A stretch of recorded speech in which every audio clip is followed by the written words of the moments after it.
2047 വികസിത് ഭാരത് എന്ന് പറയുന്ന സങ്കല്പത്തിലൂടെയാണ് അല്ലെങ്കിൽ അത് ഊന്നിയാണ് ഇന്ത്യയുടെ മുന്നോട്ടുള്ള പോക്ക്. പക്ഷേ അപ്പുറത്ത് നിന്നൊരു മറുചോദ്യം വരുന്നുണ്ടല്ലോ മാഷേ. ജപ്പാൻ അറ്റ് 2050, അതായത് ജപ്പാൻ പറയുന്നു 2050 ലോകം എവിടെ എത്തോ ആ അവസ്ഥയിലേക്ക് ഇന്ന് തന്നെ ജപ്പാൻ എത്തിയിരിക്കുന്നു എന്നാണ് അവർ പറയുന്നത്. അപ്പോൾ അത് തള്ളാണെന്നൊരു ഭാഗം പറയുന്നുണ്ട്, അതല്ല അത് ഉള്ളതാണ് എന്നും പറയുന്നുണ്ട്. സത്യത്തിൽ ഇതിൽ ഏതാണ് സംഭവിച്ചിരിക്കുന്നത്? ഇത് ഈ ആശങ്ക ന്യായമാണ്, എന്നാൽ വാർത്ത സത്യവുമാണ്. ആശങ്ക വരാൻ കാര്യം എന്ന് വെച്ചാൽ സാമ്പത്തികമായി പുരോഗതി ലോകത്തോടൊപ്പം എത്താതെ, അല്ലെങ്കിൽ ഇന്ത്യയോടൊപ്പം പോലും എത്താതെ, സാമ്പത്തികം എന്ന് വെച്ചാൽ പ്രതിശീർഷ വരുമാനം GDP ഉൾപ്പെടെയുള്ള കണക്കെടുക്കുമ്പോൾ ജപ്പാൻ ഇപ്പോഴും ഇന്ത്യയോടൊപ്പം എത്തിയിട്ടില്ല. ജപ്പാന്റെ ഒരു യെൻ ആണല്ലോ അവരുടെ നാണയം. ജപ്പാന്റെ ഒരു യെൻ കിട്ടാൻ ഇന്ത്യയുടെ 50 പൈസ മതി, 50-60 പൈസ മതി. എന്ന് വെച്ചാൽ ഇപ്പോഴും സാമ്പത്തികമായി നമ്മൾ വളരെ മുന്നിലാണ് ജപ്പാൻ ആ അർത്ഥത്തിൽ. ജപ്പാൻ പക്ഷേ ഒരു കാര്യമുണ്ട്, ജപ്പാൻ നമ്മൾ കൊടുക്കേണ്ട ഒരു മെറിറ്റ് ഉണ്ട്. ഒരു ഫീനിക്സ് പക്ഷിയെ പോലെ ചാരത്തിൽ നിന്ന് ഉയർന്നു വന്ന ഇത്രയെങ്കിലും അവർ എത്തിയെന്ന് കൂട്ടിയാൽ മതി. പക്ഷേ അവർ സാങ്കേതികമായി മുന്നേറിയിരിക്കുന്നു എന്നത് സത്യമാണ്. എന്താ കാര്യം എന്ന് വെച്ചാൽ നമുക്ക് സാങ്കേതിക വിദ്യ നമ്മുടെ കുട്ടികൾ പഠിച്ചു വളർന്ന് സ്റ്റാർട്ടപ്പുകൾ ഉണ്ടാക്കി, അല്ലെങ്കിൽ ലോകത്തിലെ ഏറ്റവും മികച്ച കമ്പനികളിൽ ചെന്നുപെട്ട് ലോകത്ത് നേടുന്ന വൻകിട രാജ്യങ്ങളിൽ ഉണ്ടാക്കിയെടുക്കുന്ന സാങ്കേതിക വിദ്യകൾ നമ്മൾ ആർജിക്കുകയാണ്. അല്ലെങ്കിൽ അമേരിക്കൻ കമ്പനികളുടെ നമ്മുടെ സാങ്കേതിക വിദ്യയൊക്കെ അങ്ങനെയാണ്. കമ്പനികൾ, ആഗോള കമ്പനികൾ നമുക്ക് കൊണ്ടുതരുന്നതാണ്. നമ്മളത് പർച്ചേസ് ചെയ്യുകയാണ്, അല്ലെങ്കിൽ നമ്മളത് കൺസ്യൂം ചെയ്യുകയാണ്. ജപ്പാന്റെ സ്ഥിതി അതല്ല. വ്യത്യാസം എന്താണെന്ന് വെച്ചാൽ ജപ്പാനിൽ ഈ സാങ്കേതിക വിദ്യ അവരുടെ ജീവിത ശൈലിയുടെ ഭാഗമാണ്. അവർക്ക് ആരും കൊണ്ടു കൊടുക്കണ്ട, ഇതൊക്കെ അവരുടെ കയ്യിലുണ്ട്, അല്ലെങ്കിൽ അവർ ഉണ്ടാക്കാൻ പഠിച്ചിട്ടുണ്ട്. ഓരോ കുടിലും ഓരോ സ്റ്റാർട്ടപ്സ് ആണ്. അതാണ് ജപ്പാന്റെ പ്രത്യേകത. അതുകൊണ്ട് ഇതൊക്കെ ഈ സാങ്കേതിക വിദ്യയൊക്കെ അവരുടെ ജീവിതത്തിൽ വന്നു എന്ന് പറഞ്ഞാൽ 2050 അതിനപ്പുറം ഉള്ളത് ഇപ്പൊ തന്നെ ഞങ്ങൾ നേടിയിരിക്കുന്നു എന്ന് പറഞ്ഞാൽ ശരിയാണ്. പക്ഷേ സാങ്കേതിക വിദ്യയുമായി ബന്ധപ്പെട്ട വിഷയത്തിൽ കറക്റ്റാണ്. എന്നാൽ സാമ്പത്തിക വളർച്ച, അല്ലെങ്കിൽ ആ അർത്ഥത്തിലുള്ള സാമ്പത്തിക പുരോഗതി, പ്രതിശീർഷ വരുമാനത്തിലുള്ള പുരോഗതി അങ്ങനെയുണ്ടോ എന്ന് ചോദിച്ചാൽ ഇപ്പോഴും ഇന്ത്യ ബഹുദൂരം മുന്നിലുമാണ്. അതാണ് അതിൻ്റെ പ്രത്യേകത. ഇപ്പോൾ ഉദാഹരണത്തിന് ഈയിടെ ജപ്പാനിൽ സന്ദർശനം നടത്തി അതിന് ശേഷം ഏറ്റവും ഒടുവിൽ സന്ദർശനം നടത്തിയ മാധ്യമപ്രവർത്തകരുടെ റിപ്പോർട്ട് അനുസരിച്ച് നിങ്ങൾക്ക് ജപ്പാൻ 2050 എത്തിയിട്ടുണ്ടോ ഇല്ലേ എന്ന സന്ദേഹവുമായിട്ടാണ് നിങ്ങൾ ടോക്കിയോയിൽ ചെന്ന് വിമാനം ഇറങ്ങുന്നതെന്ന് വെച്ചോളൂ. നിങ്ങൾ ആ തെരുവിലൂടെ ഒരു 10 മിനിറ്റ് നടക്കുമ്പോൾ ഏറ്റവും ഒടുവിലത്തെ ഒരു മീഡിയ പേഴ്സൺ പറഞ്ഞത് ഇങ്ങനെയാണ്: തെരുവിലൂടെ 10 മിനിറ്റ് നടക്കുമ്പോൾ നമുക്ക് കാണാൻ ഇഷ്ടമില്ലാത്ത, ലോകത്തിന്റെ ഏത് തെരുവിലും, പ്രത്യേകിച്ച് ഇന്ത്യൻ തെരുവിൽ നമുക്ക് കാണാൻ ഇഷ്ടമില്ലാത്ത സ്ഥലം ഏതാണ്? പബ്ലിക് ടോയ്ലറ്റാണ്. എന്നാൽ ജപ്പാനിൽ നിങ്ങൾക്ക് ഓരോ 10 മിനിറ്റ് കൂടുമ്പോഴും പബ്ലിക് ടോയ്ലറ്റ് കയറാൻ തോന്നും. അത് വയർ അപ്സെറ്റായിട്ട് അസുഖങ്ങൾ വന്നിട്ടല്ല. എന്തുകൊണ്ടാണെന്നറിയോ? അത്ര സുഖകരമായ ഒരു അനുഭവമാണ് അവിടുത്തെ പബ്ലിക് ടോയ്ലറ്റുകൾ. ഒന്ന് കാലാവസ്ഥ. പുറത്ത് നിങ്ങൾക്ക് നഗരത്തിൽ ചൂടാണെങ്കിൽ അവിടുത്തെ പബ്ലിക് ടോയ്ലറ്റുകളിൽ കണ്ടീഷൻഡാണ്. എയർ കണ്ടീഷൻഡ് മാത്രമല്ല, അതൊരു പ്രത്യേക സംവിധാനമാണ് ടെക്നിക്കലി. അത് അവിടെ നിങ്ങൾക്ക് ചെറിയ തണുപ്പ് വരും. തണുപ്പ് കാലമാണെങ്കിൽ അതിനുള്ളിൽ ചെറിയ ചൂട്. സീറ്റിലും അങ്ങനെ തന്നെ. നിങ്ങൾ അതെന്തൊക്കെ സ്വിച്ച് ഉണ്ട് മാഷേ, സ്വിച്ചൊക്കെ ഉപയോഗിച്ചിട്ടാണ് ഇതിന്റെ പ്രവർത്തനം പോലും. കാരണം ജപ്പാനിൽ നിന്ന് വീഡിയോ ചെയ്യുന്ന ഒരു യുവതിയുടെ അവര് ഇങ്ങനെ ടോയ്ലറ്റ് സൗകര്യങ്ങൾ എങ്ങനെയാണ് എന്നുള്ളത് കാണിക്കുന്നുണ്ട്. ഞാൻ വളരെ ക്യൂരിയോസിറ്റിയോടുകൂടി നോക്കിയ സംഭവമാണിത്. ഈ വാഷ്റൂം ഒക്കെ നമുക്ക് പൊതുവിൽ ആളുകളെ കാണിക്കാൻ ഭയങ്കര മടിയായിരിക്കും. പറയാതെ അതായത് ഇതിനു ശേഷം വൃത്തിയാക്കുന്നത് ഉൾപ്പെടെയുള്ള കാര്യങ്ങളൊക്കെ ഇദ്ദേഹം പറയുന്നുണ്ട്. അത് കറക്റ്റാണ് നീ പറഞ്ഞത്, അത് തന്നെയാണ്. അപ്പൊ അവിടെ ഈ ടോയ്ലറ്റിൽ കയറി കഴിഞ്ഞാൽ ഇപ്പൊ ഇരിക്കുന്ന സീറ്റ് പുറത്ത് ഭയങ്കര തണുപ്പാണെങ്കിൽ സീറ്റുകൾക്ക് ഒരു വാം അപ്പ് ഉണ്ടാവും തിരിച്ചും. അപ്പൊ അതാണ് ഒന്ന്. വേറൊന്ന്, നിങ്ങൾ ടോയ്ലറ്റിനകത്ത് കയറിയാൽ ഉടനെ തന്നെ നിങ്ങളെ സുഗന്ധം സ്വാഗതം ചെയ്യുന്നു മാത്രമല്ല, സംഗീതവും സ്വാഗതം ചെയ്യും. ടോയ്ലറ്റിൽ ഇരുന്ന് പാട്ട് കേൾക്കുന്നതിൻ്റെ ഒരു സുഖം നമുക്ക് പാടിയ ശീലമുള്ളൂ, നമുക്ക് പാട്ട് കേട്ട് ശീലമില്ല. ജപ്പാന്റെ ഒരു പ്രത്യേകതയാണ്. ഇപ്പോൾ ടോയ്ലറ്റിൽ മാത്രമല്ല, നിങ്ങൾക്ക് മതി എന്ന് തോന്നുമ്പോൾ, നിങ്ങൾക്ക് എണീറ്റ് പോരാൻ തോന്നുമ്പോൾ നിങ്ങൾ ആരോടും പറയേണ്ടതില്ല. നിങ്ങൾക്ക് ഓട്ടോമാറ്റിക് സ്പ്രേ വരും, വാട്ടർ സ്പ്രേ വരും. മാത്രമല്ല, വേറെ അത്ഭുതകരമായൊരു കാര്യം കൂടി അവർ നേടിയിരിക്കുന്നു എന്നാണ് പറയുന്നത്. നമുക്ക് വല്ല രോഗം ഉണ്ടോ എന്നറിയാൻ സാധാരണ നമ്മൾ എന്താ ചെയ്യുക? നമ്മുടെ വിസർജ്യങ്ങൾ പരിശോധിക്കും, അല്ലേ? മലം, മൂത്രം, കഫം, അല്ലേ, ബ്ലഡ്, രക്തം, ഇതൊക്കെയാണല്ലോ പരിശോധിക്കുക. നിങ്ങൾ ഒരു ടോയ്ലറ്റിൽ, ജപ്പാനിലെ ഒരു സ്മാർട്ട് ടോയ്ലറ്റ് ഞാൻ പറയാം, ഈ സ്മാർട്ട് ടോയ്ലറ്റിൽ ഒരു തവണ പോയിരുന്നാൽ നിങ്ങൾക്ക് തിരിച്ചു പോരുമ്പോൾ, നമ്മൾ ATM പോയിട്ട് പണം നിക്ഷേപിച്ചാൽ തിരിച്ചു പോരുമ്പോൾ ഒരു സ്ലിപ്പ് കിട്ടുമല്ലോ, അതുപോലെ നിങ്ങളുടെ കയ്യിൽ സ്ലിപ്പ് വരും. എന്താ സ്ലിപ്പ് എന്നറിയോ? നിങ്ങൾ അപ്പോൾ വിസർജ്യത്തിനകത്ത് മലത്തിലോ മൂത്രത്തിലോ എന്തെങ്കിലും തരത്തിലുള്ള രോഗാണു ഉണ്ടോ, വൈറസ് ഉണ്ടോ, നിങ്ങളുടെ ശരീരത്തിൽ വല്ല രോഗവും ബാധിച്ചിട്ടുണ്ടോ എന്നതിൻ്റെ സർട്ടിഫിക്കറ്റ് കൂടി ഇങ്ങോട്ട് പോരുമ്പോൾ തരും, ലാബ് റിപ്പോർട്ട്.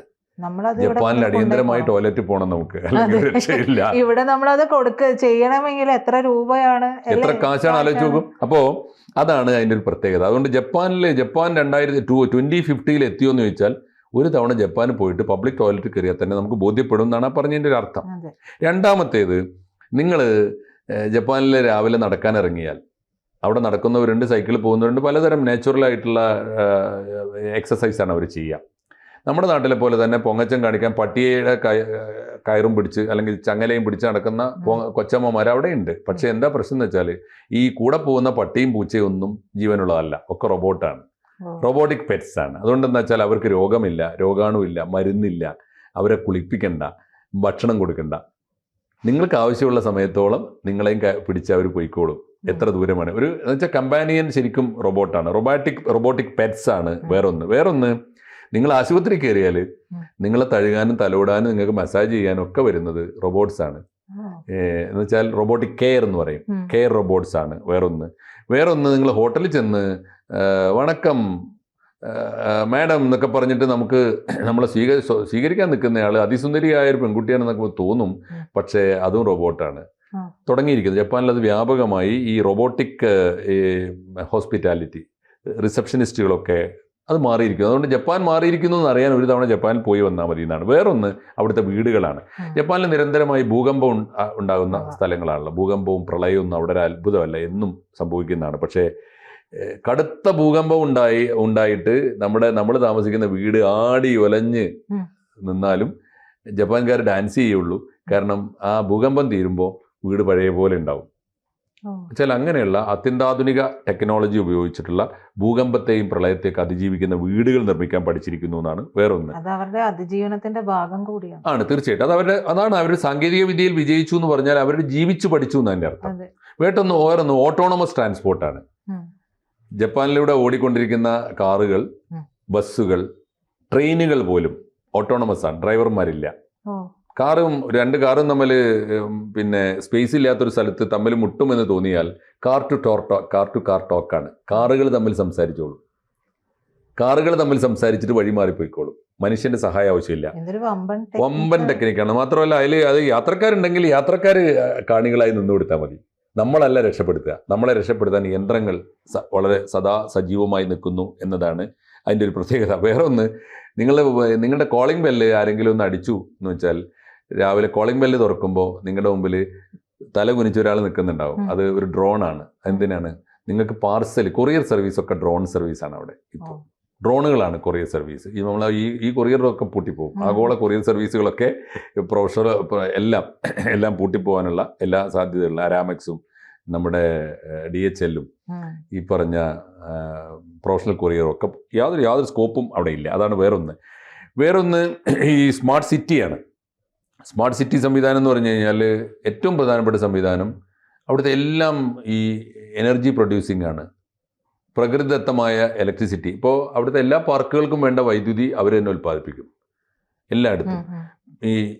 മാത്രമല്ല ആ നഗരത്തിന് വേണ്ട സിഗ്നൽ സിസ്റ്റം ഉണ്ടല്ലോ, അതിനുള്ള വൈദ്യുതി അവർ തന്നെ ഉണ്ടാക്കും. നമ്മൾ ഇലക്ട്രിസിറ്റി ബോർഡിന് കാശ് കൊടുത്തിട്ട് വൈദ്യുതി വാങ്ങുന്നതിന് പകരം ഇവരുടെ ആവശ്യം കഴിഞ്ഞിട്ടുള്ള വൈദ്യുതി അങ്ങോട്ട് കൊടുക്കും. അതുകൊണ്ട് ഓരോ നഗരത്തിൽ നിന്നും അവിടുത്തെ ഇലക്ട്രിസിറ്റി ബോർഡിന് എന്താ പണിയെന്ന് അറിയും? ഓരോ നഗരത്തിൽ നിന്നും എത്ര വൈദ്യുതി കിട്ടാനുണ്ട് വാങ്ങുന്നതിന് കണക്ക് വെക്കുകയാണ്, കൊടുത്തതിൻ്റെ കണക്ക് വെക്കുകയല്ല. അത് ഭയങ്കരമായി അഡ്വാൻസ്ഡ് ആണെന്നുള്ള കാര്യത്തിൽ യാതൊരു തർക്കവുമില്ല.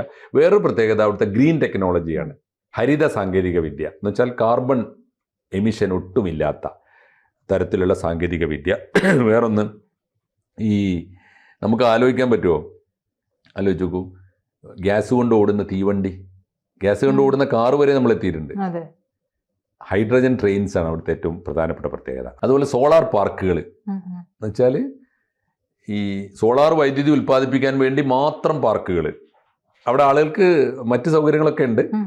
ആ സമയം അവിടെ പ്രൊഡക്ഷൻ നടക്കുന്നത് ഇലക്ട്രിസിറ്റിയാണ്. ഇങ്ങനെയുള്ള ഒരുപാട് കാര്യങ്ങൾ.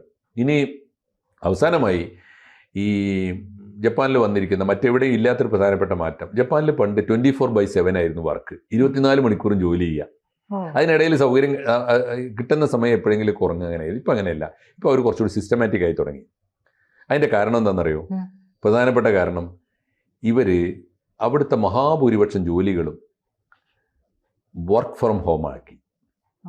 വീട്ടിൽ നിന്ന് ജോലി ചെയ്യാൻ തുടങ്ങി. അച്ഛനും അമ്മയും മക്കളൊക്കെ ആയിട്ട് ജോലി ചെയ്യും. ഏത് സമയത്ത് അവർ ആ ടാർഗറ്റ് അനുസരിച്ച് വർക്ക് ചെയ്യും. അതിനിടയിൽ അവരുടെ വിനോദം, കുട്ടികളെ കളിപ്പിക്കൽ, കുടുംബത്തിന് വേണ്ട ടൈമിങ് എല്ലാം കൊടുക്കുന്നുണ്ട്. അതുകൊണ്ട് ജപ്പാൻകാർ കുറെ കൂടി എന്താ പറയുക, ലൈഫ് ഫ്രണ്ട്ലി ആയി എന്നാണ് പറയുക. അപ്പോൾ അതുകൊണ്ട് വമ്പിച്ച പുരോഗതിയാണ് അവർക്ക് കിട്ടിക്കൊണ്ടിരിക്കുന്നത്. ഈ സമയത്ത് അതുപോലെ തന്നെ നമ്മുടെ ഇന്ത്യയോടൊപ്പം എത്തി, അല്ലെങ്കിൽ ഇന്ത്യയേക്കാൾ മുന്നേറി എന്ന് പറയുന്നത് ക്യാഷ്ലെസ് ജപ്പാൻ വന്നു കഴിഞ്ഞു. പൈസ വേണ്ട ഒട്ടും. വേറൊന്ന്, നമ്മളെന്താ ചെയ്യുക, കാശില്ല എന്ന് പറഞ്ഞാൽ ഒന്നുകൂടി QR കോഡ് സ്കാൻ ചെയ്യും. അപ്പോൾ നമ്മുടെ കയ്യിലുള്ള ഏതെങ്കിലും ഒരു ട്രാൻസ്ഫർ, ഒരു UPI അക്കൗണ്ടിൽ നിന്ന് നമുക്ക് കാശ് കൊടുക്കാൻ പറ്റും. അവിടെ വന്നിരിക്കുന്ന ഏറ്റവും പുതിയൊരു പ്രത്യേകത എന്താ വെച്ചാൽ ഫേഷ്യൽ റിക്കഗ്നിഷൻ പേയ്മെൻ്റ് ആണ്. നിനക്ക് ഞാൻ കാശ് തരണം എന്നുണ്ടെങ്കിൽ നിന്റെ മുഖം ക്ലിക്ക് ചെയ്താൽ മതി. അപ്പോൾ പ്രജിതയുടെ അക്കൗണ്ട് നിന്റെ മുഖം ക്ലിക്ക് ചെയ്യുമ്പോൾ പ്രജിതയുടെ അക്കൗണ്ട് വരും, ട്രാൻസ്ഫർ ചെയ്താൽ മതി. അതാണ് ഈ ഫേഷ്യൽ റെക്കഗ്നിഷൻ പേയ്മെന്റ് എന്ന് പറയും. മുഖം തിരിച്ചറിഞ്ഞാൽ കാശ് കൊടുക്കാം. അങ്ങനെയുള്ള പേയ്മെന്റ് കൂടി വന്നിരിക്കുന്നു. എന്തായാലും ജപ്പാൻ ഈസ് അറ്റ് 2050, 2050 എത്തിക്കഴിഞ്ഞിരിക്കുന്നു. അപ്പോൾ നമ്മൾ 2 കാര്യം ചെയ്യണം. ഒന്ന്, ജപ്പാനോടൊപ്പം എത്താൻ നമ്മൾ കുറച്ചുകൂടി ഓടിക്കൊണ്ടിരിക്കുന്നുണ്ട്. നമ്മൾ വളരെ സജീവമായിട്ട് ഓടിക്കൊണ്ടിരിക്കുന്നത്, നമ്മൾ മുന്നേറും. 2, അതേ സമയത്ത് ജപ്പാൻകാർ നമ്മളെ കണ്ടു പഠിക്കേണ്ടത് സാധാരണക്കാരിലേക്ക് വരുമാനം എത്താനും അവരുടെ GDP വർദ്ധിപ്പിക്കാനും, എന്നിട്ട് അവരുടെ yen ഉണ്ടല്ലോ, അത് ഇന്ത്യൻ രൂപയോളമെങ്കിലും എത്തിക്കാനുള്ള ശ്രമം അവരും നടത്തണം. പരസ്പരം കൊടുക്കുകയും വാങ്ങുകയും ചെയ്യാം.